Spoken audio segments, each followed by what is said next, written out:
What's up, CFO gang? It's your boy Jay Tuck. Real Cowboys fans, stand up, man. Happy Thursday. Salute to everyone who joined last night's stream, man. Last night's stream was fire, man. We had it lit last night, and we talked about a lot of different things, so definitely check out that stream. But today I want to do something special, man, because I want to keep this going. I want to keep this going all off season because I think it's important for you guys not to hear from me, but hear from our community, our people, right? The people who really who care about what's going on with Cowboys Nation. And this guy really doesn't need no introduction, but damn it, he deserves one. He's one of the pillars of our foundation of what you see here today. Incredible content, the OG. He's a godfather. Anytime, whether it's rain, sleet, or snow, if you have your notification bells on, you are going to get an alert because he's constantly working, man. I've learned so much just watching him, watching his grow over 100,000, over 100,000, right? Built from his own home, brick by brick. That's no easy accomplishment. So CFO fam, let's give a warm welcome to the Godfather, Mark Holmes. What's going on, my guy? Man, I was just wondering who you were talking about there, man. I was like, damn, you mean I got to follow that guy? Oh man, no, we're talking about you, my guy. We are definitely talking about you, man. I cannot say that enough. Like, you are one of the pillars in our community, man. Thank you for everything that you do. You know, it's good to have leaders, right? Coming into this thing, like me specifically, you don't know what to do or, you know, who to kind of model yourself off, but to have guys like yourself, also Law Nation, who really set the standard, it makes things so much easier for us. But man, we got a lot to talk about, Mark. We got a lot to talk about, man, because Cowboys Nation, I feel like, yeah, we're excited. It's football season. You know, we're Cowboys fans, but I just don't feel that. So I'm going to start with you, Mark. When it comes to this offseason, we had lack thereof when it comes to free agency. You know, we still have deals that needs to be done. We ain't paid nobody. The draft was okay. But at this point, as we sit here in the end of June, how are you feeling about the Cowboys season thus far? You know, doesn't it feel like Groundhog Day to you? Yeah. No, seriously, because every offseason seems to be the same. We fail in the playoffs. They go through, they tell us how much we suck. Then get told that our draft is terrible. We always have drama with somebody in contracts. Last year was Zach Martin held out, you know. Before that, we had Zeke Elliott and his situation. We've had Dak. We've had D-Law. And it's like we keep doing the same stuff over and over again and expect a different result. And, you know, the thing that drives me crazy is I feel like we are so close. You know, you literally think that we were the worst team in football by the way they talk about us. That, you know, that we're a 3-win team every year. But it's like, I don't care who it is that they're playing because it's, oh, you had a soft schedule. Well, there's other teams that have soft schedules and weak division. How come, you know, somebody from the NFC South last year wasn't a 12-win team? Wasn't their division stink? Weren't they sorry? And, you know, for so many reasons, I still look at it and say our biggest problem is we're so top-heavy on our roster that by the end of the season, we're worn out. And, of course, everybody just says, no, it's just the quarterback. And I wish it was just the quarterback. That, you know, that would be I'm not going to say an easy fix, but at least you say, okay, then let's find the right quarterback. But we're not the Rams that won the Super Bowl when they got Matthew Stafford. Do we look and say that this team is like the Rams and on the cusp of ready to win it all? Loaded? I don't think so. And that all points back to Stephen Jones. Yeah, man, Steven and Jerry Jones. Funny, right? Because right now the hot topic button, if you're an NBA fan, right, the Lakers just drafted Bronny James, and everyone's outraged because, you know, he's only in the league because of his father. Well, I was like, man, well, I have a general manager who's only a general manager and running operations for $1 billion franchise because of his father, man. But, you know, it's crazy when you think about it. It's just, I think we share the same sentiments, Mark. It's like, I feel like we're right there, you know, but I just don't understand why Steven and Jerry Jones just won't go all in and really try to get this thing done and win a championship. It feels like they're very content. There's a lot of complacency, and as long as they're not a 2-win team, they're okay. As long as they're like an 8 to 9 or 10 or 11, they are perfectly fine because they can keep us on the spin cycle year after year, season after season. Um, Here's the thing that's crazy to me, okay, is with Jerry Jones and Stephen Jones and everything that they just keep doing the same thing and really just expect that we're just going to be there. And to me, that's the definition of insanity. Hmm. But for all those out there that are saying, "Oh, the Cowboys, they're done with Dak Prescott and everything else," and Dak maybe he wants to go, you know, and the reality of it is the winner is making more money than anybody else. Right. You think about New England, winning all those Super Bowls back to back and everything else. You think about Tampa Bay getting that Super Bowl. You think about Kansas City winning 3 right now. Hmm. Who's talking about more than anybody else? Right. The Who's the Cowboys. driver for the NFL? The Cowboys. It's the Cowboys. And so, they didn't get there by doing everything the way everybody predicts that it should be. They did it by being the drama that everybody must watch television. Hold up. They're saying they can't. Y'all can't hear Mark? You can't hear me? I hear him loud and clear. Check. Okay. Can you guys hear Mark? You guys should be able to hear him loud and clear. Ask Mark to turn up his mic some. My mic is up all the way. I have Mark cranked. Hold on, y'all. And see this is what the people had to understand was you content creators. It could be one person, Mark, who can't hear or they have their phone down and it has a ripple effect. Yeah. I have you cranked up to the max, man. I have them cranked up to the max. Too low. I'm looking at my numbers here. Yeah, you're high. Yeah, Brian says he's high, bro. So we're gonna roll with B, man, and we're gonna roll with B because I have you cranked up to the max. So let's not blow people's. Everybody on my stream says they can hear me. Okay, cool. All right. Sometimes you get trolls in here that'll say, "Oh, I can't hear." Yeah, it's just one person. Yeah, then all of a sudden you blow everybody's speakers, man. So yeah, so go back to it. So you were talking about it's just they're constantly talking about the Cowboys, and I looked online. I posted something on Twitter. It was something where it was. Who needs a championship the most? And it was the Cowboys, the Yankees, and the Lakers. Like this was literally a segment on ESPN. Yeah. It's like, they got so desperate. They just threw all the big 3 names out there and hoped something that was going to hit, right? So it's just like, but that's all they care about. Good news, bad news, whatever. It's just, I don't know. And I feel like that's the focal point, that the brand takes precedent over actual winning. Yeah, and also it's perception versus reality. And for everybody who's watching on my stream here, we have my man Jay Tuck, CFO Sports, incredible content creator. Talk about film breakdown and everything else. You definitely have to go to him. See, I'm just not that good at doing film breakdown. I leave it for the experts like my man Jay Tuck.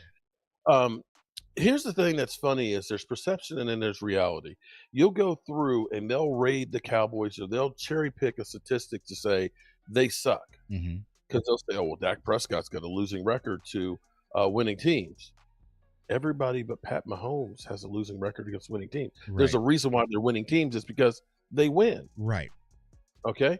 And, here's the thing. They'll say, "Well, Micah Parsons, he sucks in the playoffs. He's got 1 sack and, 1 win." You know how many wins TJ Watt has in the playoffs? Right. 0. Mm-hmm. 0-4. Yeah. And, you hear, of course, that it's just the quarterback. And I look and I say, that year that Jalen Hurts went to the Super Bowl, is he going to take the Carolina Panthers to the Super Bowl? No. Because if your whole thing is it's just the quarterback, then you can put him on any team and he would have done what he did with the Eagles. Mm-hmm. And see, people don't seem to equate that. And I'm not going to say that Dak Prescott has been great in every single game, but I want to know who was great against Green Bay in that whole game. Mm-hmm. So I get labeled, "You're just a Dak fan. That's all you are." It's like, bro, we got so many problems and things. I'm still worried about our defensive line. Mm-hmm. There's putting a lot on to Mozzie actually taking a major step forward. I hope that he does. Mm-hmm. But I look at this and I say, we're awful thin. We keep bringing in all the UFL guys. And, of course, we're hearing that Stephen Jones has been kind of throttling Jerry Jones's going all in mentality. So this is where you realize, and I had heard probably about 6 years ago that Jerry had some serious illnesses, and they had started basically a succession plan where Stephen Jones was doing more and more of the operation. And it seems like that's exactly where we are, that Jerry Jones, he's Jerry, he's doing his thing. Maybe he has the final say, but you really see Stephen Jones's footprint. He's not a risk taker. Right. He believes in his own guys. And the thing I'll say about, when you keep talking about you don't want to overspend on a free agent, aren't you overspending on some of your guys? Right. Michael Gallup, Jalen Smith. We start looking at some of the contracts, Lyle Collins. Right. How is that different than give you an example. They said, we believe in Michael Gallup, right? Hmm. We signed him to what, a $54 million contract? Right. Would we have been better off instead of paying him if we went out and got a wide receiver for 2 years Right. and paid him? Yeah. Or kept Amari Cooper. Or kept Amari Cooper, or maybe even Cedric Wilson. Right. Yeah. It's kind of like I just don't understand this mentality where they believe, we can do more with less. Hmm. Now, with all that said, the Cowboys still have a great roster. Right. They still have a lot of really good pieces. I worry about Trayvon Diggs if he's going to be coming back. Hmm. It's going to be a Michael Gallup situation where he's going to be rushed in and he's really not ready, and we lose this season, and we don't have a backup plan. Right. I worry about the defensive line, but I feel better about my linebackers. I feel definitely better about the offensive line, that we're getting younger and we're bringing in guys that hopefully will be the next generation. Hmm. Dak, I feel great about. Dak, have you looked at pictures of him? Right. I challenge you to find an ounce of fat on him, Right. and he's putting in the work right now. Yeah. To No. really No dad bought on Dak, man. no whatsoever on him. And he's looking at, and this is what you're gonna. This is where I'm gonna say, if Dak's gonna leave, get yourself 43 TDs and about 4,700 yards, so you walk out the door with the Cowboy records to your resume, and then you pick the team that you want to go to and go win a Super Bowl. And that If is the my Cowboys biggest don't fear. want to step up, then hey, let me show you what you're gonna miss. And that is my biggest fear. And I was talking about that last night. Dak historically has bet on himself. And what better time to bet on yourself when you have all the leverage, you're getting paid regardless, and you're coming off what we can really call an MVP caliber season. So it's like, if I'm Dak, if the Cowboys aren't trying to come down and meet me, or come up and meet me where I'm at, he has no incentive to really move. And especially after Trevor Lawrence just signed his deal, there is zero chance, y'all, that Dak Prescott's going to come under that. Like, it'd be disrespectful. Like, I would look at Dak kind of side-eye if he takes a lesser deal than Trevor Lawrence. So it's going to be interesting to see how these things play out. Now, you mentioned Stephen Jones. You mentioned Jerry Jones. We know what they are culturally. There has been some conversations as of late about the rift between Jerry and Mike McCarthy, who was also on a prove-it deal. And I was saying this the other day, Mark. The Joneses had the audacity to have a coach that's went 12-5, 12-5, 12-5, 3 consistent playoff appearances, say, I need to see more out of you. But the last guy, oh man, it was just 8-8, 8-8, 8-8, and that was more than enough. So when you heard about this rift between the Joneses possibly and Mike McCarthy, what was your initial thoughts? Well, first, okay, so I looked at it like this. The person who wrote it, when I first saw it, I said, oh, there's a rift. I thought maybe we had seen that, Mike McCarthy's been in his office and he's flipped the desk over and I'm sick of this shit, screw Jerry or something or other, right? I thought there was some meat on the bones and stuff. But when you start reading it, because, it's a silly season, there's nothing really going on right now. And so it's kind of like, talking to people, they say he should have another year on his contract and, he's getting fed up. And it's kind of like, wait a minute. You came to the Cowboys and you thought that Jerry Jones wasn't going to meddle? Right. And I'm sitting there saying, if you weren't fed up when you let go of Amari Cooper, Cedric Wilson, Lyle Collins, Connor Williams, and Randy Gregory, you're just fed up now? Right. Well, I got to tell you, ask what Cowboy fan is not fed up with Jerry Jones right now. Right. So that's where I looked at it and I said, okay, probably. But in the end, if you're Mike McCarthy, you actually have to thank the Cowboys because you had the belief people looked at it and said, you were a failure because Aaron Rodgers only won 1 Super Bowl. He had a 7-win season the second to last year, and 6-win after that. And then he's sitting on his ass trying to create an analytics company. Right. The phone was not ringing up the hook for him. You come to Dallas, and here's what's crazy to me in my mind. He's got, I believe, the highest win percentage of any Cowboys coach. Yep. You could literally say that he has been the 3rd best coach that the Dallas Cowboys have had. Right. I mean, I know Barry Switzer got a Super Bowl, but it wasn't because of Barry. It was in spite of Barry. Right. And we're sitting here saying, this guy's on the hot seat and he's got to go. Prove it. Okay. 12-5, 12-5, 3 years in a row, 12-5 Right. in the playoffs in the last 30 years. This is the golden time of the last 30 years. Right. How is he and Dak Prescott on the hot seat? Right. Exactly. And that's what I don't understand, the audacity, right? And I feel like what happened is, some Cowboys fans and maybe even the Joneses wanted, okay, 8-8, okay, playoff appearance, then we fall off. Then we playoff appearance, maybe we fall off, right? You wanted this inconsistency, and then boom, you hire Mike McCarthy in his Super Bowl and champagne flowing. That's not how things work. You need to continuously knock at the door, and Mike McCarthy has given us the opportunity. At least we're knocking at the door. At least that's the one thing that Mike McCarthy has brought in. And you think about this from Mike McCarthy's perspective, we've had a lot of injuries under the Mike McCarthy regime. I mean, from losing our quarterback and Dak Prescott and having to win games with Cooper Rush, because we all remember, Cowboys Nation, them games where it used to be Sean Lee goes down. All right, well, folks, it's a wrap. Season's over, right? Or Tony Romo goes down, season's over. But all these different adversities that Mike McCarthy has faced, and we still been in playoff contention. Now, when I saw the report, the first thing that pops in my mind is, what took y'all so long? So if you're watching the channel right now, I had listed so many instances when Mike McCarthy was kind of saying, this is some BS. You know what I'm saying? This was some BS, man. Going back to being an offensive-minded coach. You've been quarterback coach for Joe Montana and Brett Favre and Aaron Rodgers. You get to Dallas, and they're saying you can get your entire staff, Mark, but this guy right here, the pizza boy, he's not going nowhere. Oh, and actually, he is going to be the play caller. Well, his philosophy doesn't match your philosophy. You're a West Coast guy. He's more of a, Boise, no identity offense that has a lot of option routes that Mike doesn't. So we burned almost 2 to 3 years of Mike McCarthy under Kellen Moore. We didn't get to see things under full control of Mike McCarthy offensively until last year. And then what happens? Our quarterback plays at an MVP caliber.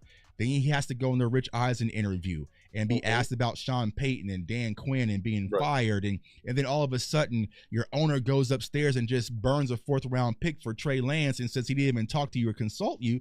So there's been these little things building up. So when people started writing these articles, I was like, yeah, it's been there. And now we're in contract season. We're talking about money. And Mike McCarthy had to go get a new agent for more leverage. So now things are going to get interesting to see how things really play out with Mike McCarthy. So I'll ask you this question, Mark, because I asked everyone this last night. I'll ask everybody again in the chat. The Cowboys are an 11-win team this year, okay? We don't win the division. Philly wins it. We loop around. We're a wild card team. We play the NFC South. We beat Tampa. We go to the divisional. We lose to San Fran by a point or by a field goal. Does Mike McCarthy get fired? Does he deserve to return? I think he deserves to return. I mean, if you have playoffs, okay. If you are fed up with Jerry Jones, this is the thing that kills me. If everybody here is Jerry and Stephen Jones, they suck, man. We don't sign anybody. I don't know how you can turn around and say it's Mike McCarthy's fault. Right. It's Dak Prescott's fault. You know what I'm saying? How can you turn around and say, San Francisco, you start going down the line and looking what San Francisco has done. They are constantly trying to get better and better pieces added to the roster. They had a great defense. They go out and get a Hargrave. They had a decent offense with Ayuk and with Deebo Samuels. They go out and they get Christian McCaffrey to go to it. And you sit here and you look at this. Their teams are building and building and building. Teams that lose a player, they go out and actually get a linebacker when they lose a linebacker. Right. We just kind of say, yeah, it's okay. We can take a safety and make him a linebacker. Yeah. Wait, position flex, you know? You get a guy like Micah Parsons who is a great weapon and say, well, he needs to also play linebacker too. As opposed to saying, let's get a linebacker. Right. Okay? Or what can we do? Because they're basically Tony Romoing Micah Parsons. And by that I mean, they're not giving him the weapons to go around him. Micah Parsons is a great pass rusher. He's not a run stopper. He's too small. He doesn't have the weight to take the pounding constantly over and over again. That's where if you got yourself 2 stand-up defensive linemen, Micah Parsons is getting 20 sacks. You're going to maximize what he can do by bringing in some other guys. If you don't have anybody in the middle, he's chasing all over the place and everything else. And everybody's pointing and saying, he sucks. How are you going to take a guy that's got 12 sacks every single year and say he sucks? Because this is the madness that's here. So where right now nobody is arguing about Jordan Love getting paid, right? Not at all. Okay. Now, here's the thing. How do we know Jordan Love is a great quarterback? Just because he beat the Cowboys. Yeah, okay. So, but the thing about it, he started 1 year, Right. 1 year, 32 TDs, 11 interceptions. That sounds good. Right. But here's the thing. The first half of the season, they were ass. Mm-hmm. They beat the Bears 38-20, big win right there. So, you could say that was garbage time points. They lose to Atlanta. They beat New Orleans 18-17. Mm-hmm. They lose to the Lions. They lose to the Raiders. They lose to Denver. They lose to Minnesota. 4-game lose streak. Right. They end up beating the Rams. They beat Pittsburgh. Oh, I'm sorry. They lost to Pittsburgh. They beat the Chargers barely, 23-20. Mm-hmm. They beat the Lions 29-12 at home, 29-22 at home. They lost to the Giants. Right. Okay, and that was with their backup. I can't remember the DeVito, Tommy DeVito. Tommy DeVito. Yeah. 24-22. They lost to Tampa Bay, and then they blow out Carolina and Minnesota going down the stretch, and the Bears. Mm-hmm. Are you telling me that was a great schedule? That he's a great quarterback? Did you look at it and say he's Aaron Rodgers? Right. Right. Ain't nobody after that is questioning whether he gets paid. Trevor Lawrence, is he worth $55 million? Right. You didn't see the playoffs he even blew. You know what I'm saying? And that's what I'm saying. Other quarterbacks get these excuses, right? They'll say, well, Green Bay's a young team, Mark. They're a young team. So we're not a young team. You don't think going out there with Jalen Tolbert and Noah, and so they just move the goalposts constantly. And honestly, it gets tired because it takes football out of it. Like, there's no way you can convince me that the Dallas Cowboys are a better team without Dak Prescott. Like, you know what I'm saying? There's no way. And I've tried. I've been doing content since 2020. I was like, can someone put together a contextual plan? If we move on from Dak, what's the other options? And yet, so to this day, there hasn't been one. And now they're banking on Trey. You know what I'm saying? Like, now they're banking on Trey, but that's not going to be y'all saving grace. And so give me somebody else that we can move on and don't say Pat Mahomes from Dak Prescott and be right back in contention. So I just think when it comes to the Cowboys, it's just been toxic with the culture. It leaks down. And what the fan base want, Mark, I mean, because you do a lot of, handiwork. People want a quick fix, right? They, you know what I'm saying? If you have a flood in your bathroom, they just want to remove the toilet, get a brand new toilet. They don't want to know, hey, there's mold. You're going to tear these walls up. You're going to have to remove this bathtub. You're going to have to move this sink. Like, you're going to have to really get into your ceilings because there can be some mold with this water leakage. Cowboys fans don't want that. They think that move on from Dak, everything will be fine. Or move on from Mike McCarthy, everything will be fine. But what we're trying to tell you is that there is mold in the walls and it reeks of the Joneses. And until you get that fixed, you're probably going to end up with these same results. And Mike McCarthy's the only one getting close enough to possibly fix and find a solution. Yeah. If you want different results, then you got to do something different. Exactly. Yes, everybody, I get it. Mark, I know J Tuck is tiny on the screen here because it's a feed going to his, okay? Okay. I'm not losing it and everything else. We're cool. Okay. Okay. Yeah, because we've got to understand on his screen, I'm just pulling the camera. So if you're watching on my channel, you're seeing all the production and stuff behind I tell you what, go watch on J Tuck's channel, subscribe to the channel. See, we're trying to cross brand here and everything else. So there you go. So I didn't know they were seeing this. A good looking person as opposed to my old ass. Go on J Tuck's channel and subscribe. So I didn't know they were seeing that, man. So yeah, you guys are not seeing the 4K quality on this side, man. You guys are just seeing the setup. Okay. There you go. So forgive me. Okay. We're still cooking though. It's still crazy to me that we just sit here because I'm sitting here thinking if Jerry Jones, I think about my own mortality, and I'm 58 years old.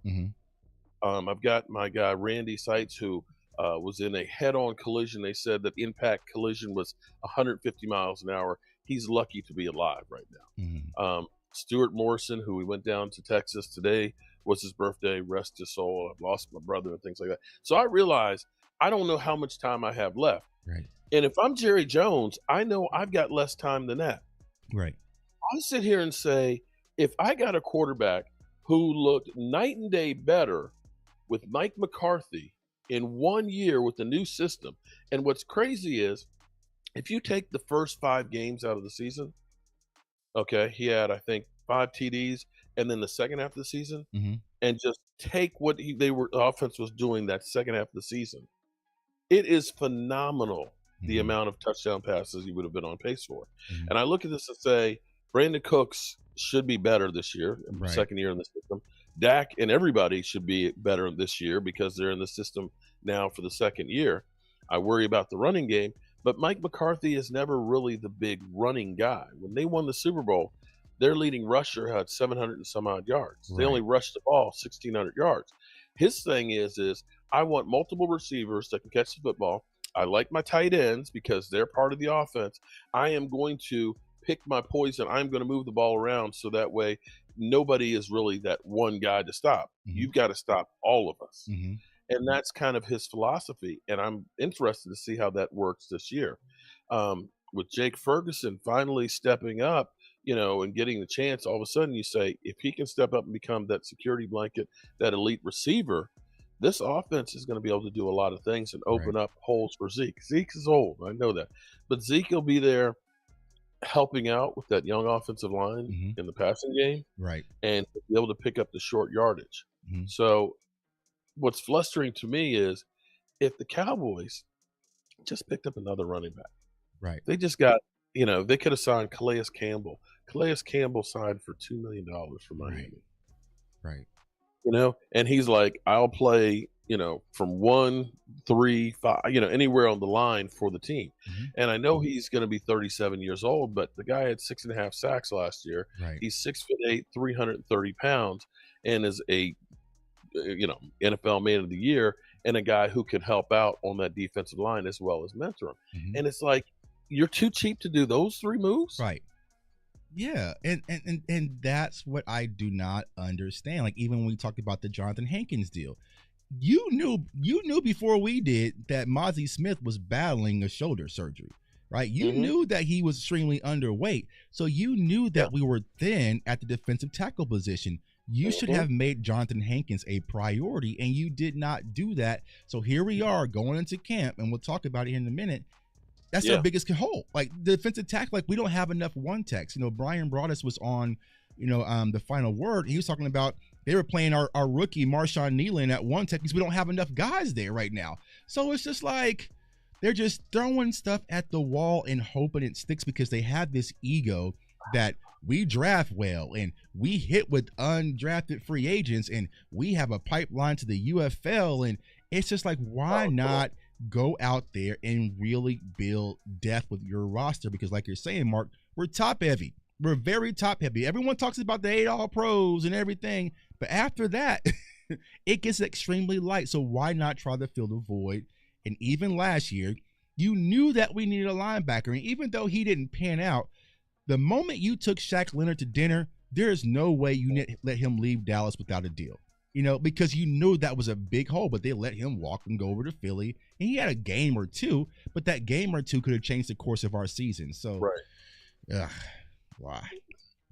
Yeah, it gets frustrating. And see, the problem is, with Stephen Jones, his whole thing of position flex. Mm-hmm. When you think about Tyrone Crawford, for example, Tyrone Crawford, team leader, everybody loved Tyrone Crawford, Mm-hmm. But the thing was, he was really too slow to be a really good defensive end, Mm-hmm. and he wasn't big enough to be a defensive tackle. Mm-hmm.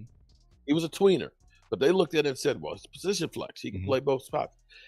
When you talk about playing one technique, and that's what I played, and that's where my passion is, it is not like being a 3 technique guy because you're going to get your ass kicked constantly. You are like a freaking pinball because you're getting hit by the guard, the center, the guard, the fullback. Right. You got one job, and that is just to be able to hold that spot right there in the middle. Right. And we've not had anybody that's been able to do that in forever, and they've never really believed in it too much. We had one that was actually pretty good, and for whatever reason, John Ridgeway, they ended up letting go out on waivers. And I'm like, for a center, that guy for a backup better center than last year. Yeah. And it's like, you drafted him, you believed in your own guys. Why'd you let him go? It's That's frustrating.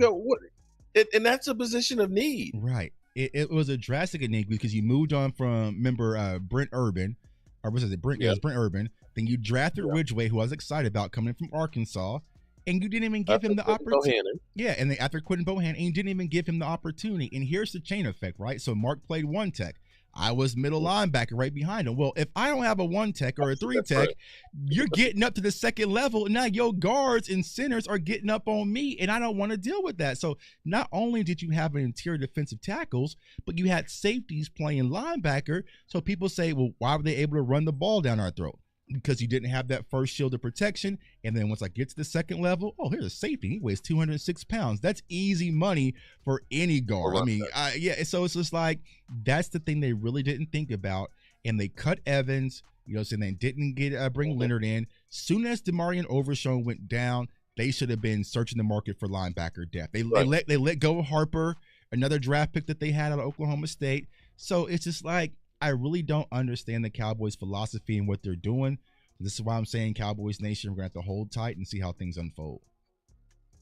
But the thing is, they'll still be good enough to give you hope and sell tickets. Yeah. But the thing, here's where it really drives you crazy with linebacker. It's not like this just happened at training camp. This was something that was ongoing since Jalen Smith got cut. If you remember the training camp before, we basically had Leighton Vander Esch was the only linebacker we had on the roster during the summer that actually had any experience. And it ended up being, we signed Anthony Barr during training camp, because I was there at training camp the day that he came out for the first practice. And this is after an ACL injury. So you've got a problem. You let it fester. And at the last minute, it's like, oh, well, we'll just get this guy. Right. And it's like, wait. Jags. We are the true Jags. And what I mean by Jags, just the guy. Like we'll just get a guy. There'll be some defensive tackle we never heard of. We'll just go out there, toss him out there, and just try to hope for the best when you can go and solidify the position and he wears down the middle of the season.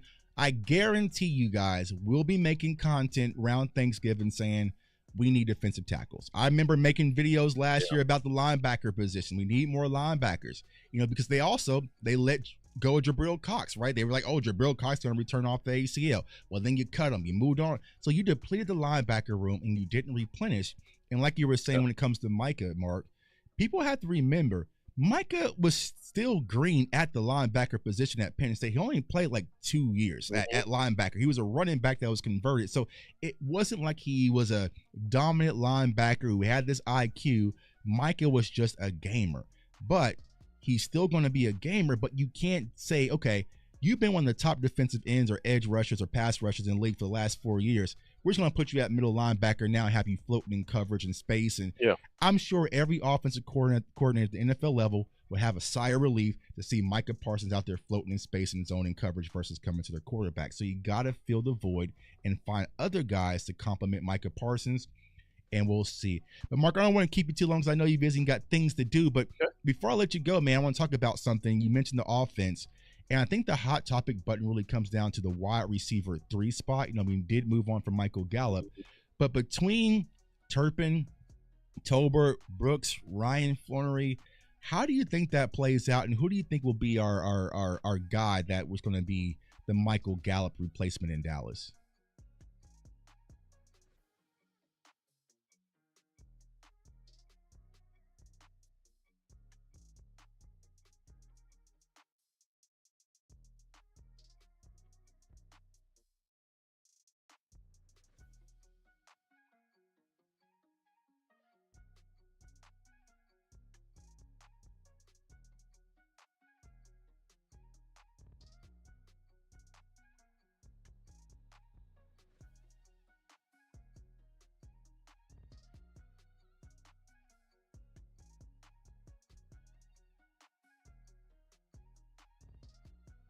Hoping that that's the same effect that he's having in the NFL.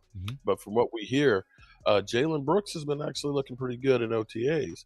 But the thing is you don't know until you see the pads on it. That's when you really start to see it. It's easy to say, oh, yeah, this guy looks great. I remember seeing a lot of people that are doing, breakdowns and showing clips of Trey Lance. Right. And they're like, look at his arm. And I'm here and I'm like, okay, he's following the receiver the whole time. There's nobody rushing at him. And he's looking like he's, waiting. And it looks like it's kind of slow on the delivery on here. And it's like, yeah, that looks good right there. But if you put in real game conditions where you got 2.2 seconds to get rid of this ball, Right. read 3 guys to figure out who's open and Right. where to put the ball, it's a little bit different. A lot different. It's a lot different. You know, I tell people, you know, I box and I train. I look like a world-class fighter in headgear. You know, where I'm safe, you know what I'm saying? But if you were to take that off, man, things might change a little bit, man. So, you know, it's just one of those things. But like I said, I think that's a position I'm definitely going to watch. Also, you know, their defensive tackles, center position. I tell people I'm a huge Cooper Beebe fan. He's from here. He lives in my neighborhood. Well, no, not my neighborhood, but he lives here in Kansas City, right? It's not far away. But I got to talk to his dad on Sunday, man. Oh, yeah. He's great. Yeah. Great yeah. family. It's like a football factory with that family. Yeah. Everybody's an offensive lineman. He's a wildcatter, man. You know, I'm a Jayhawk. So I'll have to talk to Tom and kind of see what's up with him. But yeah, so Cooper Beebe. But I tell everybody this. Brock Hoffman's not going out without a fight. You know what I'm saying? So there's going to be a battle at the center position. Now, here's the bad part about it, Mark. We ain't got no one text to battle against. You know what I'm saying? Maybe Mozzie's shoulder will be healed up, and maybe he'll be hungry, and maybe the coaching, the change of Mike Zimmer, maybe, and this is the thing I hope more than anything else, is I hope that Mike Zimmer brings accountability. You know how many times we've seen stupid penalties, especially like when Randy Gregory was here. Oh, let me tackle an offensive lineman, okay? Yeah. And they just come back on the sidelines, and there's no ramifications. There's no, nothing happens to you, and they're still going out doing the same things. Right. When you start having accountability for what you're doing, and you start losing out because you're messing up, you often change. And I think that's part of the problem is you let these problems kind of go on all the time. And then when the shit hits the fan, you don't have anything to rely on. Right. And that's where I hope that change alone helps them to maybe get over the hump. Yeah. I still think we have positions where we just can't compete as well as other teams. People would rather say it's Dak or it's Micah Parsons' fault. But when you have... It's a cause and effect. You have to understand that, like we were talking about, okay, I played one technique. There's no glory. Right. You see the football in front of your nose every single play, right? What they want you to do is keep you, the linebacker, clean. You occupy. If you do your job, it makes that guy's job easy because now he can see the whole field unmolested. Here comes the running back to that hole. I'm going right there right now. Boom, I'm making a tackle.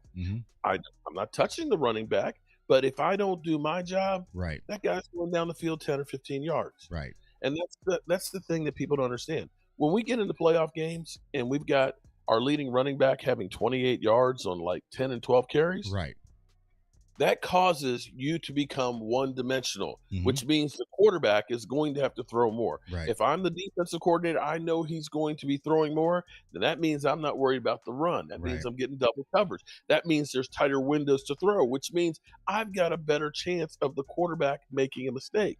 You need balance across the board. And when we're so top-heavy in positions and have these deficits, it causes you to lose because these guys are good. Yeah. They're going to find your little weakness in here, and they're going to exploit it. For us, it was the running game. And every single team that beat us badly, whether it was Buffalo, whether it was the 49ers, whether it was the Packers, it all had one thing in common. They were able to run the football against us. Yep, exactly. It's a cause and effect. And a lot of people don't understand. It's easy to say Micah Parsons didn't do his job and Dak Prescott didn't do his job, but there's a lot of different pieces that goes along with it. And let's be honest, nobody did their job in Green Bay besides Michael Gallup. Michael Gallup was the only one to show. I was like, okay, well, welcome to the party, Michael Gallup. Way to go. But it's like no one really showed up versus Green Bay, and it wasn't just one particular person. We just got flat out beat. And this is what you're saying. Go ahead. You know that game. Here's what I think happened, man. I was there, Mark. I still don't know what the hell happened. I've never gone back and watched it. I haven't touched it since I walked out the stadium. What the hell happened? Here's what I think happened was they believed their own hype. Yep. They were all season chasing and thinking about, man, we got to go on the road, and everybody's like, we're going to lose on the road and everything. And then all of a sudden, we get first place in our division. Hmm. We get a home playoff game, and all you kept hearing is, "Oh, the Cowboys, man, they're going to have 2 home games, and they've had 16 wins in a row." It was like it was anointed that we were going to win. You had Sam Williams and Turpin sitting there advertising having their post-party victory and stuff. Hmm. And I think they just came in there and was like, "Oh, we're just playing Green Bay. They're a 7th seed, man. Shh. We don't start the playoffs till next week." Mark, And they came in there, they effed around, and they found out because they came in there, they got bitch slapped. when you say that whole week, I got snagged and drugged by Cowboys fans because Mhm. I felt like we were way too comfortable. And I was saying, I There you go. know that Cowboys fans think we don't lose at home, but what I was trying to explain to Cowboys fans, the teams that we played at home, it wasn't that. Like, we haven't beat any teams of any ilk. And when I was doing my weekly scouting report and I was breaking down Green Bay, I said, oh, damn, Jordan Love is starting to play much better football. Oh, He did damn, the same. their offense does kind of look similar to San Francisco. Oh, damn, I forgot that he was under Kyle Shanahan and under Dan Quinn, so it's going to be familiar. So I perked up in my seat a little bit. It was like, listen, y'all, we're going to have to roll things up our sleeves and really come to play because this is a talented team. What? They're young. It's the NFC. What? They ain't It's just Jordan Love, yeah, it's man. just Jordan Love. Who they got? Aaron Jones ain't even playing. Blah, blah, blah, blah. And I felt like that just got into the team and everybody was just comfortable. And when I got to that game, I remember I tweeted, it's like, I didn't like the energy. Because I had some fans who were like, no, Tuck, I'm not going to the Green Bay game. I'm going to the next one. But so we were Right. already thinking ahead, and we sat there and got punched in the mouth and dog walked because we were feeling ourselves and wasn't staying on guard. And what you have to understand, and my kids call it aura points. Whenever we play a team, give them 5 aura points because they're going to play out of their minds regardless. Yep. But they haven't won a game all year.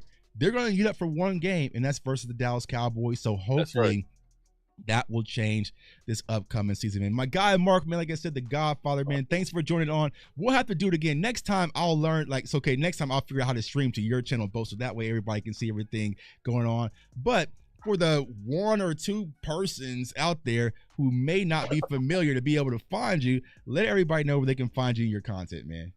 Just look up Joe Boo Sports, and you'll find me on Instagram, Twitter, and YouTube, even Facebook and stuff. And everybody who's in the chat here right now, 141 of you, go over to CFO Sports and get my man J Tuck. Definitely subscribe to him on Twitter because he will keep you up to speed on everything, including boxing. Yeah, I'm doing boxing, man. I'm keeping y'all updated on Twitter, man. They're trying to get rid of me on Twitter right now, but I'm hanging in there. We're fighting a good fight, man. But my guy, I appreciate you. Thank you for being a pillar and an inspiration in our community, man, because I can't say that enough.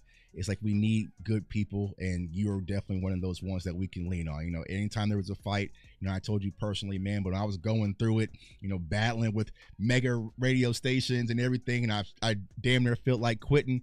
I was just randomly sitting here in my computer, and I turned your channel on because I got a notification. And when you dropped that Cowboys Mafia video, I said, nah, that. I said, nah, bro. I'm saying, that's all I need is for one of my brothers to pick me up and say, let's ride.